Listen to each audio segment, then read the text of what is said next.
Welcome to another exciting episode of Humanity 8.0, a podcast where we talk about our post-truth present and our transhuman future, with the aim of sketching out the outlines of what awaits us in the years and the decades ahead of us. This podcast is brought to you by Rokos. Companies with limited IT budgets and personnel can now get the same cybersecurity protection as big enterprises. Rokos' Secure Access Service Edge, SASE solution, with zero trust, provides enterprise-grade comprehensive cybersecurity so that you can focus on your business. For more, please visit www.rokos.com. That's ROQOS.com. And now, here's your host, Dr. Ahmed Bouzid, founder and CEO of Witlingo.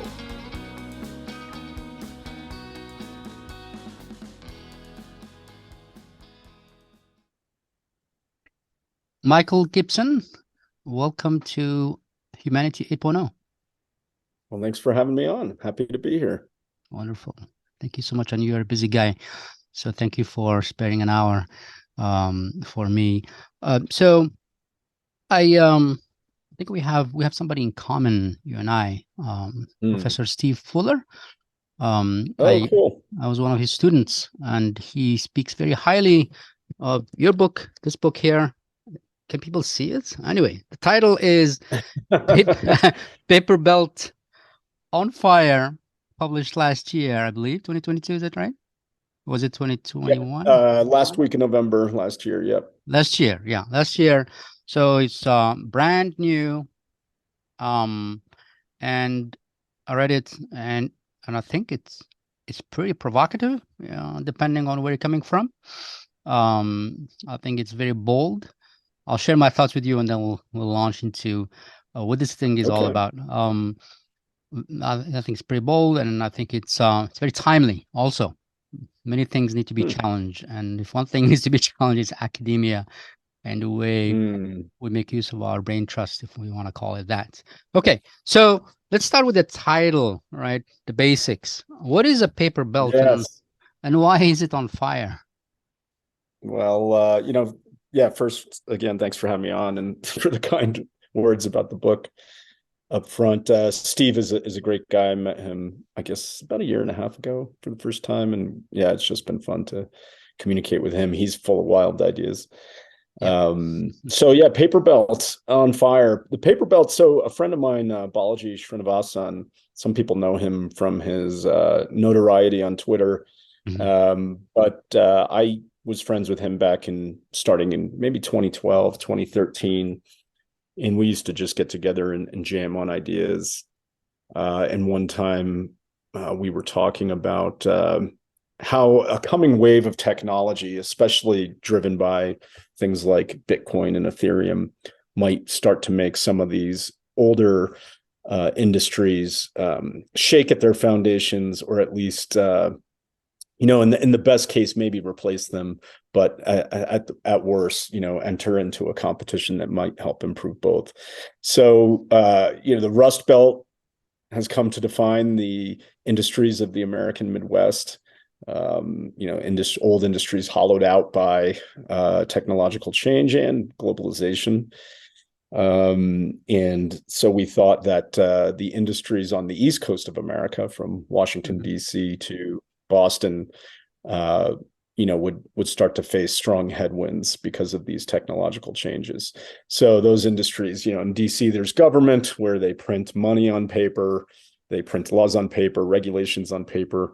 In Delaware, firms incorporate on paper. In New York, there's media, New York Times, Wall Street Journal, printed on paper, Madison Avenue advertising.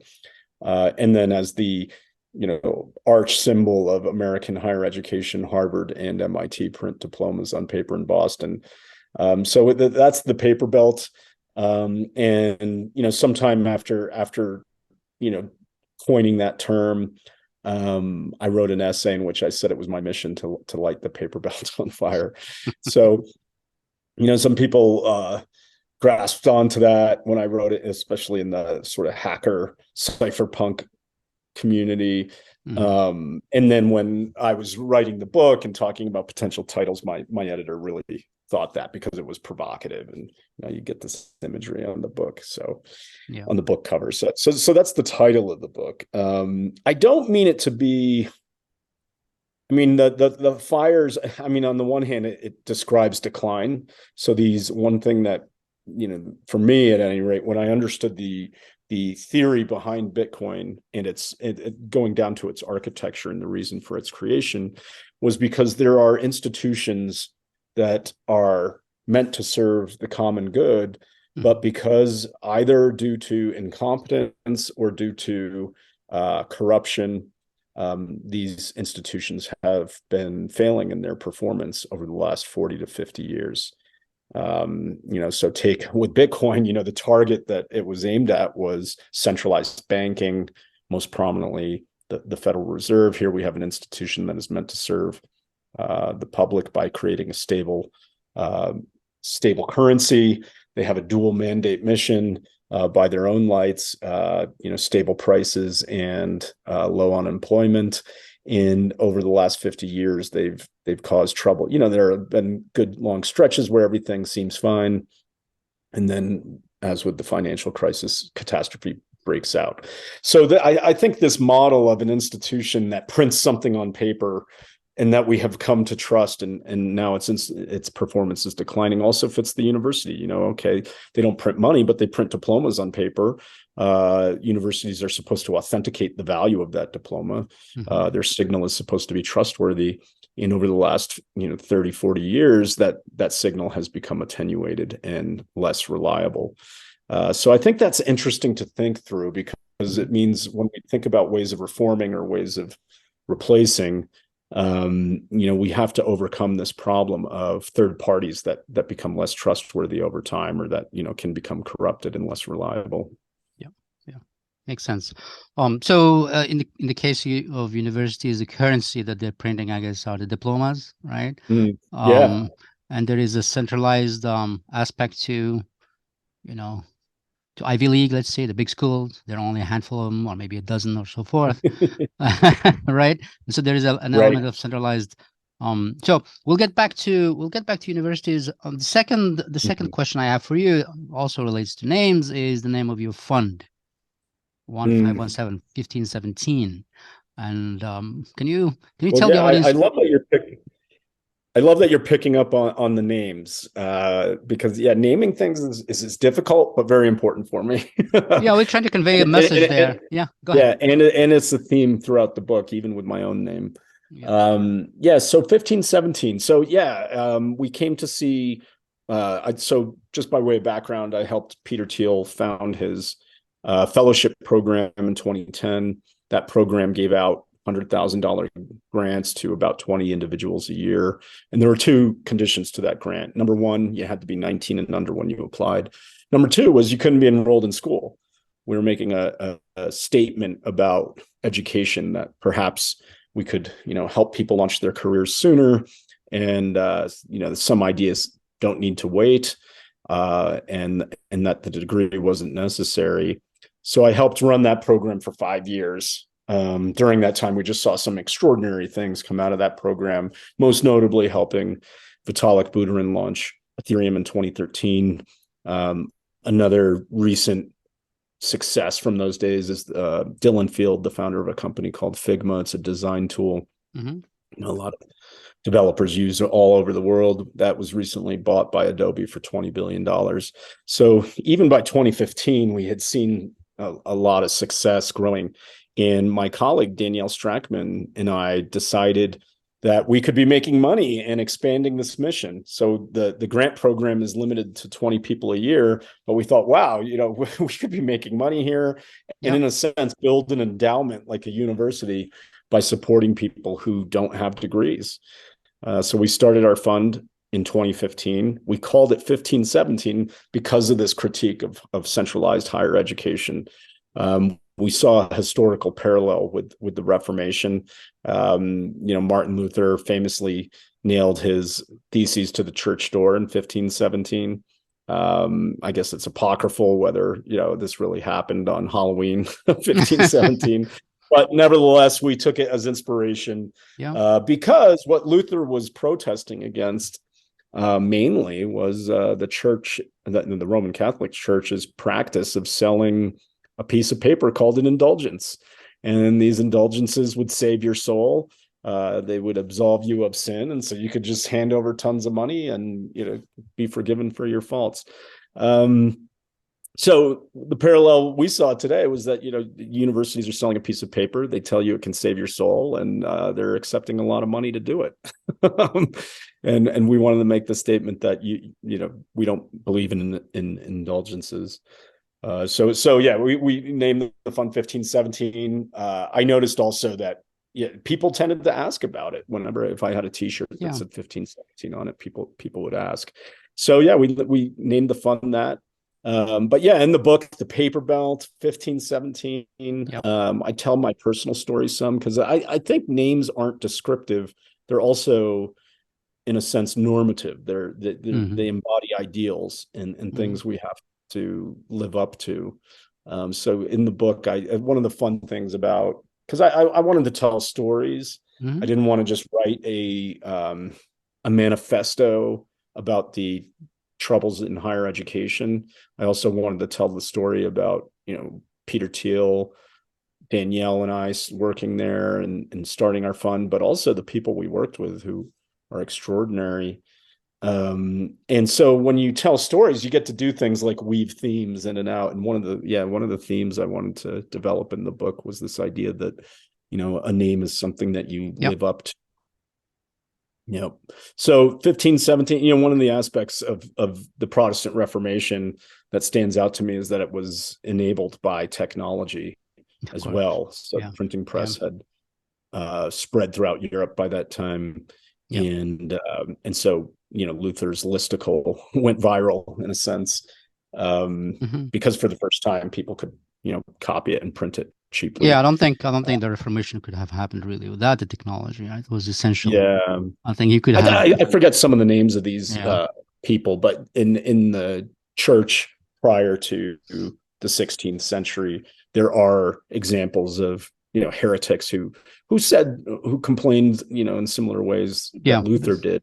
Their message just didn't go anywhere. Absolutely. It's a great example of how technology and society, there's this symbiotic relationship where one changes the other one changes the other, and so on. I think your book would be fair, right, to say that your book is both a manifesto as well as an autobiography to a certain extent, right? Where you tell stories. I think it's a great mixture. Yeah, I thought, I forget who put it this way, maybe Arnold Kling. He said something like, the manifesto by itself would not be plausible without the story to back it up. And likewise, the story wouldn't be as compelling without the manifesto. It would be just, so I did try to weave these things together. Peter Thiel, my former boss, is just a fascinating figure, I think, in the landscape of American business.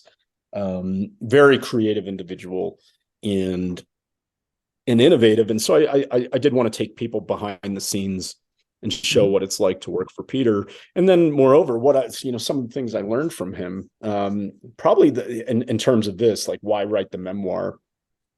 Peter was a student of a French literary theorist slash anthropologist named René Girard.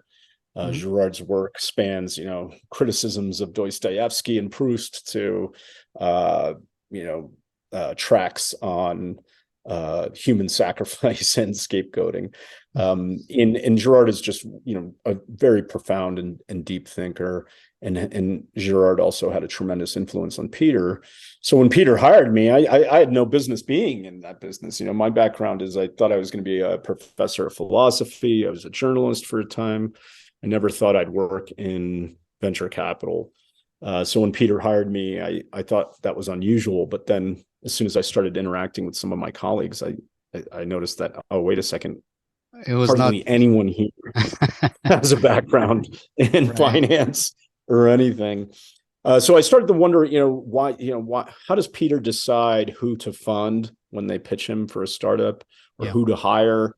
Of all the places to be guided in his selection, he learned a lot from Girard.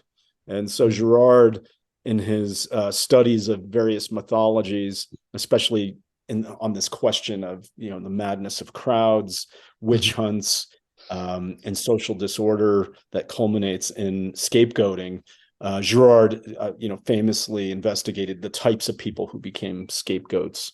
And he saw, Girard noticed that a lot of times it splits into two. Like sometimes the scapegoats possess a divinity, and in a sense they're a hero. On the other hand, sometimes they're the victim who is martyred. But what's important for Peter was that these people were always these marginal figures who lived at the boundary between the inside and the outside of the core of a society. Yeah. So the scapegoat is often someone, it can't be a complete foreigner who in no way could possibly be responsible for the social crisis at hand. And then on the other hand, it can't be so much of an insider that, it's the king's right hand who is the trusted advisor. Oftentimes that scapegoat is someone in between there, the insider and outsider. Yeah. So Peter really used that paradox of insider-outsiderness, I think, as a heuristic rule of thumb when evaluating companies to back, founders to back, who to hire. Yeah. And so once I saw that, I was like, okay, if I'm painting a self-portrait here, how am I an insider and outsider? So I wanted to take, people into that in my own life. I do it, I portray other people in this way, because I think that paradox is one of the key lessons I learned from Peter, that it's not something to be resolved, but something to be experienced and harnessed. Yeah, absolutely. Yeah. That sounds akin to I'm sure you've heard of Herbert Marcuse, right? The German philosopher. Yeah, sure. Who also believe that progress will come from minorities, the marginalized, right? As opposed to the folks who have figured out a way to sustain themselves in a nice way, in the system, and are putting up with it. So they have a lot to lose. Anyway, that's a great heuristic. Yeah, I think a lot of innovation happens from the outside in, for sure. The outside in, right? Yeah. Wonderful. So let's go back to academia. And tell me and the folks who are listening and watching, what is wrong with it? Why does it need to be lit on fire, if I may put it that way? Okay. Well, yeah, I hope I could go on for a long time, but maybe I'll start with two things. Yes. The first would just be the educational component. So this is the experience of students in school. A lot of debate has arisen in the last 2 decades over what the nature of education is. Specifically with respect to higher education, there's this push to get everyone and their mother to go through college, and the main driver behind that is just because people who have college degrees tend to make more on average, more income than people who do not. So economists have studied this question. Why is it that people who have college degrees make more than those who don't? And the standard consensus answer is that it's because of the skills that people learn in school. So they embark on a 4-year course of study. The university imparts skills to this person, and then they enter the labor market, and companies reward them for having these skills. But sadly, that story seems less and less plausible as more evidence piles up against it. The contending theory is what's known as the signaling theory of education. This basically states that people aren't paid more because they have skills. They're paid more because, in effect, these universities are separating the labor market, or the pool of labor. They're filtering and identifying certain types of people for employers to hire. In essence, outsourcing the work from the employers to the universities, paid for by the public. And so what are they filtering for? Well, certainly intelligence is one of these things, one of these aspects, the ability to manipulate objects in your mind quickly, add numbers, sure, that is important, but certainly an IQ test could test for that. What seems to be more important to employers is just someone, hiring someone who is willing to undertake a 4-year program, no matter what it is, finish that program, given the hard work it requires and the effort and the cost, someone who's willing to take orders and follow them through, someone who completes assignments sometimes, someone who shows up. So, these things have nothing to do with what people study, which is quite interesting. All right. So that is a problem. That's like suddenly it's like, oh my God, people are spending more and more on higher education. And in fact, they're not learning. They're not becoming more productive, more creative, talented people. They're just helping the labor market sort itself out. Mm-hmm. So that's a problem. That's number one. Okay, so we got to figure out, how do we help people send signals cheaper than $80,000 a year. That's leaving that aside. Then there's the research function of the university. And from a macro perspective, one of the big themes, another big theme in the book is this, that we actually live in an age of stagnation. I mean, maybe we're starting to punch through here and there, but I think we've been in a state of illusion about the rate of progress since about 1970, 71. So we can grant that computers, communication technologies have advanced at a rapid clip. But when you look at other sectors of science and technology, the rate of progress has slowed down quite dramatically. Mm-hmm. So you could look at energy creation, you could look at health and medicine, you could look at education itself, the way we teach people, we could look at transportation. On any one of these sectors, as soon as you dive in, you see that you don't see the same rate of progress that you saw in the prior century. So once you see that story is true, we start to wonder, wait a second, all these universities tell us that they're discovering new things every day, that we're making all these advances on the dark, bringing light to dark places. So what's going on here? I think then we could look into, okay, what is the institution of a university, and what are the incentives in place in order to advance your career? I saw this in my own case. It's just like, the university system is built for incrementalism. You in order to get into a grad school program, you have to get, sure, there are test scores and papers and things, but all else equal, most applicants have the same. So it comes down to which recommendations you get. Mm-hmm. You're only going to get those good recommendations by, adding a decimal point to your professor's view. Then, you get into your doctoral program. Okay, how are you going to get a dissertation advisor? Same thing. It's like eventually, it takes so long to get to the frontier that you're probably in your early 30s before you have any chance to do anything unorthodox.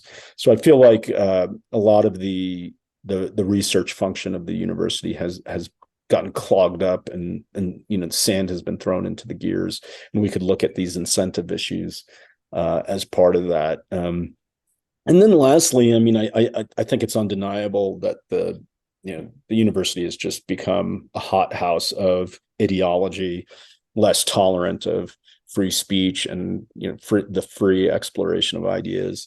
And I think that's a sad state too. So, the university is teetering on the edge of either irrelevance or just full on, so my buddy calls it a woke madrasa. I mean, like this place where, it has, in an Orwellian way, has given up its core mission to pursue closed-mindedness, which is sad. So I think, those are a lot of my work, and I hope the book is okay. I want to identify this problem of stagnation, but I also want to find ways to break it, and that is really the core motivation behind why would we back people before they have degrees, or why would I want to get someone out to the frontier of science in some field? It's because I think the current institutions are too slow in getting people to the frontier. Okay, all right. So those are three, and you have many more. Those are three key, I would say, objections or key issues that you have identified in the book. Let's go to the first one, which is, if I were to boil it down to a nutshell, it sounds to me we're not getting the buck or the bang for the buck as far as the function of sorting people out, right? Right? Because that's obviously, it's important, for a company to hire people who are disciplined and so on and so forth, regardless of whether they have the knowledge or not, right? So they show up on time and so forth. So it seems to me that your objection for number one, as regard number one, is it's too expensive, or the price tag doesn't warrant the yield. Is that fair Yeah, to say? I think that's certainly right. I think no government should be supporting a zero sum arms race. So if the college degree is just a way for people to signal, something about themselves in the labor market, then by analogy, it's like, imagine we're all in a theater and one person stands up to get a better view.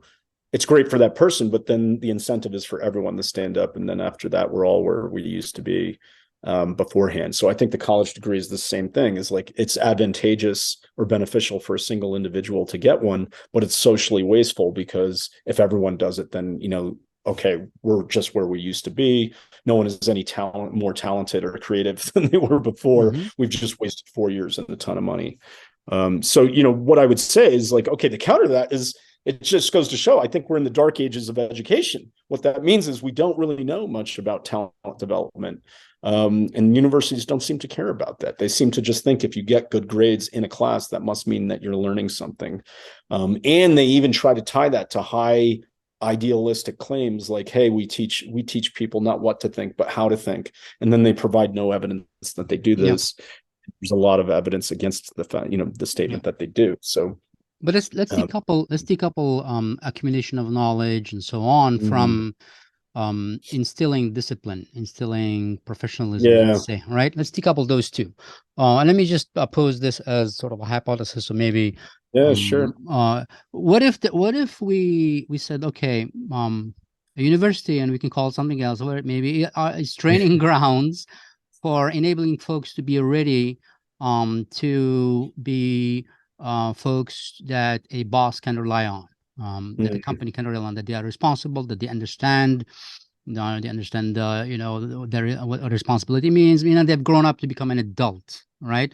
And that number one. Number two, university, if you want to call it, stick all of that, is also a place where you grow up as a social being, right? So in high school, you're starting to emerge independence. Now you're completely off on your own with your peers. It's sort of a little bubble where maybe you can experiment and find out who you are, and find out what kind of people you like, what kind of people you don't like, and so forth. So number two, right? This is all without talking about education at all, right? So if you if we were to reframe university as this place where you transition from being a teen who is wild and so forth, regardless of your intelligence and so on, or your creativity, but where you get disciplined, I want to call it that way. It seems to be that's part of the function of university today. It is not simply stamping, because people go in and they're freshmen and they're wild and they have parties and so forth, and they get drunk at the wrong day, and then they figure out, let's get drunk on only Thursday and Friday, right? And sort of they start to grow in that sense. I have a son actually who's a senior, and I see how he has evolved as a human being, independently of whatever he's learning, because of he's part of a fraternity, right? So he has brothers and so on. So tell me about that part of university, or maybe you're not interested in that really. You're focused only on the educational part of it. Well, yeah, I think the function of a university is, complex. It's not only education in the strict sense of the term of, learning things. I often boil this down into the main architectural features of a campus. So if we're just talking about, and I go into this maybe at too great a length in the book, is the, what is the main architectural feature on every university campus? It's the clock tower. And why do universities have clock towers is an interesting question. I think goes back to the Middle Ages. But the fundamental point is that because we can't measure learning directly, we use time as a proxy measurement for knowledge. So that's why, degrees are measured in the number of credits you've taken, which are measured in the hour. You take exams that are 2-hour exams. You have to circle this clock tower for 4 years. Okay, we can get rid of the clock tower. There are other buildings on campus that serve a social function that I think could be valuable and worth it. Number one, you just mentioned, is the fraternity. I think people go to college because they want to make friends and they want to take time to grow up and have some fun. I think that's perfectly natural. The only response to that I can give is, well, we also live in a world of trade-offs. So if you want to pay $70,000 to make some friends and you have that, those resources, okay, by all means do it. But there are a lot of people who might face a different fork in the road and have to, think about that trade-off differently. The other buildings that I think are important, somewhat related to the frat house, is the admissions office. So you get into your fraternity, you meet people who share your intellectual interests.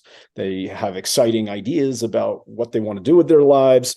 And you just sort of think this is, the result of an organic coming together, forgetting the fact that this admissions office, excluded thousands and thousands of other people from being on campus. And so in essence became the admissions of this social club. So I think, that's another valuable aspect of the university that people don't really like to talk about because it seems snobbish. And certainly exclusive, but nevertheless is something people value. The next thing would be the football stadium as, a metaphor. People, there is a law, people have a sense of alienation and loneliness in this world. And one of the sources of belonging and community is athletics and loyalty to the school team. I've seen grown men, 50-year-old men, paint their faces to go to a football game, right? And watch strangers play.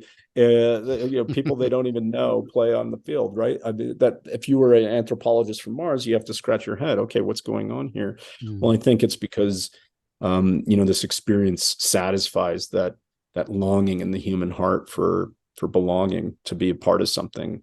And universities have, especially in the US, as it relates to things like sports, have come to serve that role. So who am I to question these benefits, other than to say that, it all comes at a cost. And so, if you do the human brain, it takes the male brain apparently until the age of 26 to fully develop. I was certainly immature at the age of 18. So I'm not going to gainsay the benefits of letting people mature in a fun environment, but it comes at a cost. And should the state support it? I don't think so. Okay. And so would you change, I guess probably you would not change your argument if you were to say, look at universities in Europe where you don't, as an individual, pay for it, other than pay taxes. Obviously, taxes are pretty high over there, but they're used in the sense that there's public health and there's universities and so forth. And so as a family, if I were in Europe, I would not be burdened with loans and so on. I would have my son be in one of these universities and they would have all those benefits. But I guess you would say no, because, it's just a backdoor. Well, I mean, we could debate about whether the state should be financing these things, but given that it does, I would say, just as in the United States, I think it can be privately beneficial, in someone's own self-interest to get a college degree because it helps them stand out. But nevertheless, it could be socially wasteful if everyone's doing it. Likewise, I think if you are going to get the college degree, maybe you do. It's like if you get a degree from a state university in the United States, UCLA, University of Michigan, and you're paying in-state tuition and fees because it's subsidized by the state government. I think that's a great option because you're saving a lot of money. And in Europe, I think you face a similar situation where if the university degree is subsidized by the government, then okay, maybe it's not so bad to be there. My only caution would be you might be wasting your time. You might, because again, you might not actually be learning things. You may be just doing what we were discussing earlier. But okay, on the individual basis, I think that could work. I do think it's interesting that the American left and progressive left doesn't look more to the European model for their answer, because on healthcare, sometimes they go this way. It's like, okay, healthcare is a right. It should be, there should be a state-run healthcare agency. And what happens in those socialized healthcare systems is, well, okay, there are price controls, there are wage controls, and there are, state-imposed limits on what people can and can't do. So maybe if they were true to their principles, I think the American left would have to say the same thing. They should say we should nationalize all the universities, strip them of their names, institute price and wage controls, and allow anyone to go who wants to go, and we'll pay for it. The only way that makes sense, though, is if you control the prices and the wages, and no one seems to be willing to do that. Well, Bernie Sanders does say that for colleges, public colleges, you should be able to go and pay nothing, right? So he has said that. But I know, but that doesn't make sense if you don't control the prices. It's like the universities you're right. are just going to keep. Yeah, if you want to take it seriously, you're right. If you want to take it seriously, look at the whole mechanism that it takes to implement that. Okay. You've been listening to Humanity 8.0 with your host, Dr. Ahmed Bouzid, founder and CEO of Witlingo. Brought to you by Rokos. Thanks for listening.